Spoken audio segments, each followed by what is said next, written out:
اللہ کے بہت سارے نعمتیں ہیں جو گن نہیں سکتے. تو سب سے بڑی نعمت اس دنیا میں وہ کیا ہے؟ ایمان کی نعمت ہے. ایمان کی نعمت اتنی بڑی نعمت ہے کہ سارے دنیا بھر کا سونا چاندی جواہرات ہر چیز خرچہ کر کے بھی ہم کو وہ ایمان کی دولت نہیں مل سکتی. دنیا میں بھی نہیں، آخرت میں بھی نہیں.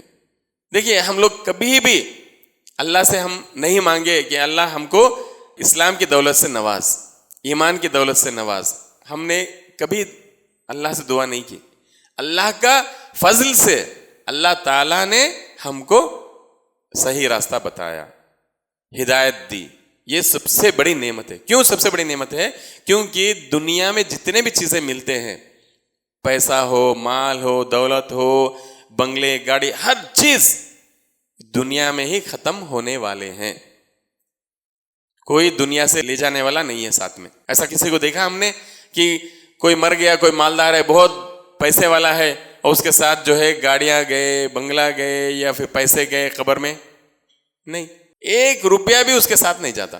اگر اس کے اوپر کچھ سونا چاندی بھی ہے تو وہ چھین لیتے ہیں اس کے قریب والے، قریب کے رشتہ دار. نہیں نہیں نہیں، ایسا نہیں. اللہ یہ کہ کرونا کا ٹائم ایسے چھوڑ دیے تھے. کیوں؟ اس ڈر سے کہ اگر وہ لیں گے سونا اس کے اوپر کا تو کرونا کی بیماری ہم کو نہ آئے. اس کے سوا ہر ایک کچھ بھی چھوٹے سے چھوٹے چیز ہے تو وہ پورا چھین لیتے. کپڑے بھی چھین لیتے، بڑے بڑے اچھے اچھے، یعنی لاکھوں روپے کے کپڑے بھی اگر پہنا ہے تو وہ بھی اس سے اتاروا کے جو ہے اس کو صرف 6-7 فٹ کا کفن اس کو پہنا دیتے ہیں. ہر ایک کا، چاہے وہ کتنا بھی مالدار ہو یا کتنا فقیر ہو، اس کو وہی کپڑا ملے گا اور وہی 2 گز زمین کا قبر ملے گا، اس سے زیادہ نہیں ملے گا، ہے نا. تو یہ ایمان کی دولت سب سے بڑی نعمت کیوں ہے؟ کیونکہ ایمان ہی ایسی چیز ہے جو دنیا میں بھی کامیابی ملے گی اور آخرت میں بھی کامیابی ملے گی. لا الہ الا اللہ جو کلمہ ہے اس کی اتنی فضیلت ہے، اتنا وزندار ہے کہ آخرت میں ایک شخص کو لایا جائے گا.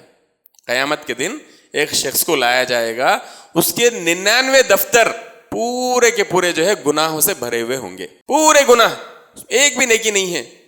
تو وہ شخص سمجھے گا، سوچے گا کہ اب کوئی بھی اس کی جگہ کوئی بھی رہے گا تو وہی سوچے گا کہ میری بربادی ہے، میں ابھی جہنم میں جانے والا ہوں. تو اللہ تعالیٰ فرشتوں کو حکم دے گا کہ دیکھو ایک چھان مارو دفتر میں، کوئی ایک نیکی ہے کیا؟ تو ڈھونڈیں گے تو ایک پرچی پہ لا الہ الا اللہ لکھا ہوا ہوگا، لا الہ الا اللہ. تو اللہ کہیں گے کہ وہ لائیے اور دوسرے پلڑے میں رکھ دیجئے. تو جیسے ہی دوسرے پلڑے میں رکھ دیں گے، وہ 99 دفتر والا جو پلڑا ہے ایک دم اوپر اٹھ جائے گا، اور یہ لا الہ الا اللہ کا پرچی جو ہے وہ ایک دم، پرچی جو رکھے ہیں وہ پلڑا ایک دم نیچے آ جائے گا. اتنا وزندار ہے لا الہ الا اللہ. تو یہ ایمان کی وجہ سے، یعنی اس نے لا الہ الا اللہ کلمہ پڑھا، اس کا مطلب کیا ہے؟ وہ ایمان والا ہے. تو اتنا وزندار ہے میرے بھائیوں. ایمان کی دولت بہت بڑی دولت ہے، بہت بڑی نعمت ہے، کیونکہ اس کے ذریعے ہی ہم جنت میں جا سکتے ہیں. لا الہ الا اللہ جو پڑھا ہے اس کے لیے جنت کا دروازہ کھلے گا. جس نے لا الہ الا اللہ نہیں پڑھا اس کے لیے جنت کا دروازہ نہیں کھلے گا، کبھی نہیں کھلے گا. کیونکہ جو کفر میں مرا، شرک کی حالت میں مرا، کفر میں مرا، تو اللہ تعالیٰ فرماتا ہے کہ اس کے لیے جنت میں جانا ناممکن ہے. جنت کو حرام کر دیا، سورہ مائدہ میں اللہ تعالیٰ نے فرمایا. تو یہ اس کی اہمیت ہم کو سمجھنا چاہیے کہ اللہ تعالیٰ نے ہمیں بغیر مانگے، بغیر اس کے لیے محنت کرے، اللہ تعالیٰ نے ہم کو یہ دولت دیا ہے، یہ نعمت دیا ہے. تو اس کی حفاظت کرنا ہماری ذمہ داری ہے. حفاظت کیسے کریں گے؟ ہر روز قرآن کی تلاوت کریں گے، قرآن کا ترجمے کے ساتھ پڑھیں گے، نبی صلی اللہ علیہ وسلم کے احادیث پڑھیں گے، سیرت پڑھیں گے، تو ہم کو ہمارا ایمان کا جو ہے ویلیو، اس کی قیمت، قدر و قیمت معلوم پڑیں گے.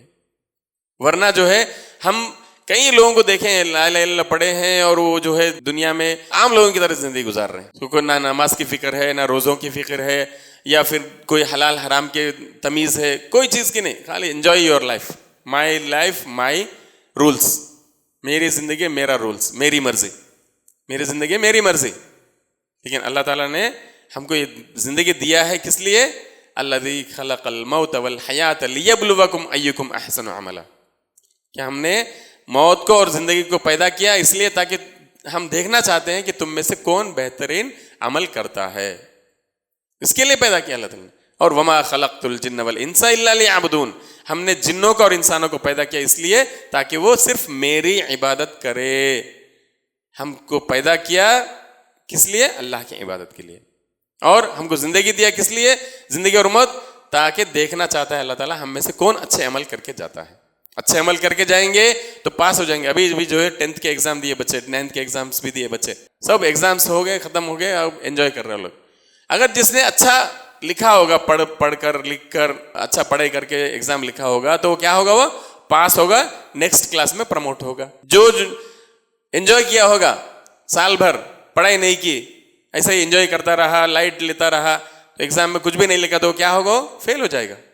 اسی طرح ہماری زندگی بھی یہاں پر اگر ہم نے ہمارا ایمان نہیں بچائے، ایمان کی نعمت کو سمجھ کر اس کا جو ہے قیمت نہیں سمجھے، اس کی قدر و قیمت نہیں جانے، تو آخرت میں ہم کو بھی نقصان اٹھانا ہوگا، ہم فیل ہونے والے میں سے ہو جائیں گے. دنیا میں اگر فیل بھی ہو گیا تو پھر ایگزام دے سکتے ہے کہ نا، سپلیمنٹ رہتا نا. لیکن وہ ایگزام اگر فیل ہو گئے تو اس کے لیے سپلیمنٹ نہیں ہے. یہاں پر محنت کرنا ہے بس. یہاں پر جو محنت کیا وہی محنت، پھر دوبارہ چانس نہیں ملے گا. کہ اللہ سے کہے گا موت کے وقت کہ اللہ مجھے اب میں ایمان لایا، مجھے یقین ہو گیا، دنیا میں بھیج، میں ابھی جو ہے اچھے عمل کر کے آؤں گا.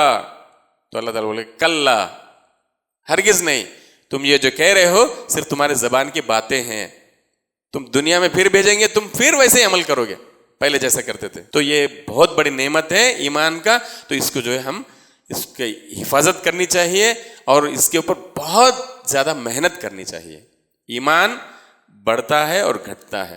اگر اس کے اوپر ایمان کے اوپر آپ محنت نہیں کریں تو وہ گھٹتا جائے گا، گھٹتا جائے گا. ایک وقت ایسا آئے گا اپنے ایمان اپنے اندر سے نکل جائے گا، ہم کو پتہ بھی نہیں چلے گا.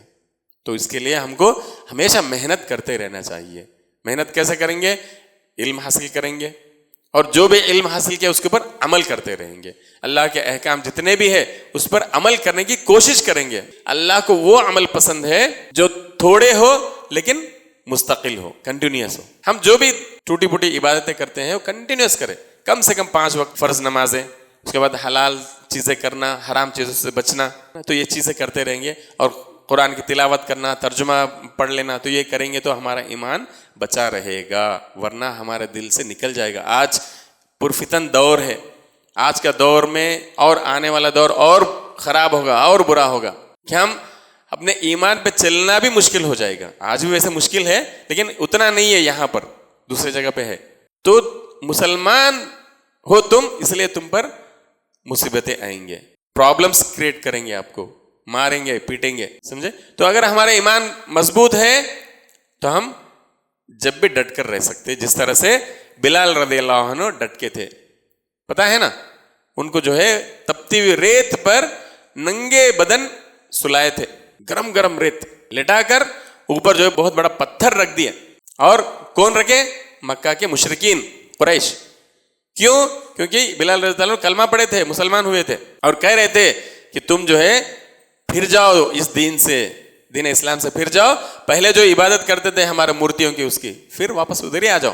لیکن انہوں نے کیا کہا؟ احد احد احد احد، کہ ایک ہے اللہ، ایک ہے اللہ، ایک ہے. اتنا برداشت کرے. خباب بن ارت رضی اللہ عنہ وہ لوہے کا کام کرتے تھے، لوہار کا کام. جب وہ کلمہ پڑھ لیے، مسلمان بن گئے، تو کیا کیے؟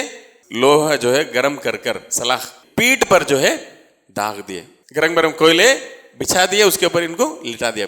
کہتے ہیں کہ وہ چربی پگھل کر جو ہے وہ کوئلہ بجھ جاتے تھے. اتنا جو ہے پورے نشانیاں، بعد میں بھی نشانیاں ویسے ہی پڑے تھے. لیکن انہوں نے بھی اس دین سے، اسلام سے پھرے نہیں، ڈٹے رہے. سمیہ رضی اللہ عنہ، عمار رضی اللہ عنہ، یاسر رضی اللہ عنہ، یہ لوگ جو ہے ان کو جان لے لیے ان کے. اور سمیہ رضی اللہ عنہ سب سے پہلے شہیدہ تھی، لیکن انہوں نے اسلام سے پھرنے کو منظور نہیں کیا، گوارا نہیں کیا. اور نبی صلی اللہ علیہ وسلم فرمایا موعدکم صبرن آل یاسر موعدکم فی الجنہ، صبر کرو اے یاسر کے گھر والو، ہم جنت میں ملیں گے، یا جنت کا وعدہ ہے تمہارے لیے. تو یہ چیزیں کیا ہے؟ ایمان اگر اسٹرانگ ہے، مضبوط ہے، تو پھر ہم ویسا رہ سکتے ہیں، ورنہ نہیں. آج حلال حرام کا بھی چیزیں ہیں، اگر ہم تھوڑے سے پریشان ہوتے ہیں تو حلال حرام کے تمیز نہیں کرتے، حرام بھی آئے چلو ٹھیک ہے چل لے لیں گے. یہ کیا ہے؟ ایمان کی کمزوری ہے. اگر ایمان اسٹرانگ ہے، مضبوط ہے، دیکھیے ہم رمضان کی حالت میں کوئی اگر 1,00,000 روپے دے، 1 کروڑ روپے دیے پانی پیو بولے تو پئیں گے؟ کوئی نہیں پئیں گے. کیوں؟ ہمارا ایمان ہے کہ میرا روزہ صبح سے لے کر مغرب تک، سورج کے غروب ہونے تک مجھے روزہ رکھنا ہے، بیچ میں نہیں توڑنا ہے. مجھے کروڑ روپے دیے تو بھی میں روزہ نہیں چھوڑوں گا، کیونکہ میرا اللہ ناراض ہوگا، میں گنہگار ہو جاؤں گا. تو ایسا ایمان ہمیشہ رکھنے کی کوشش کرنی چاہیے.